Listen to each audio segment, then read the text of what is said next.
Universal Plug and Play, or UPnP, is a set of networking protocols that allow devices on your local network to discover each other and establish connections automatically without manual configuration. On Spectrum's Wi-Fi 7 routers, such as the Wave 7 or Ultra 7 models, UPnP is enabled by default to simplify the setup of IoT devices, gaming consoles, and streaming services. To manage UPnP, first access your router's settings through a web browser. Log in at 192.168.1.1 or spectrumwifi.com using your admin credentials. Next, navigate to Advanced Settings, then Network, and locate the UPnP section. In the UPnP section, you can toggle it on or off as needed.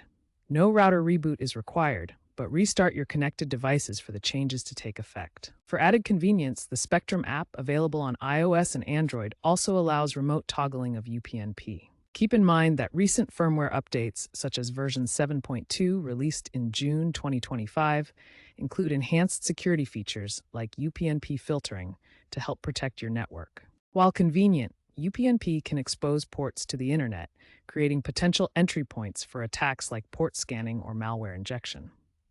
UPnP has faced scrutiny due to vulnerabilities such as buffer overflows and unauthorized access exploits. However, UPnP offers significant benefits for gamers. It enables seamless multiplayer experiences on platforms like PlayStation Network or Xbox Live, enhancing performance by reducing lag. This feature is amplified by Wi-Fi 7's low latency capabilities. For best practices, always keep your router's firmware updated to patch UPnP bugs. Utilize the router's built-in firewall and only enable UPnP for trusted devices if necessary. For gaming, consider disabling UPnP and opting for manual port forwarding, such as ports 3774-375 for Xbox Live, as a more secure alternative to mitigate DDoS risks. Looking to the future, UPnP is expected to decline, with secure alternatives like Port Control Protocol gaining traction. Spectrum plans to integrate AI-driven security in their 2026 models.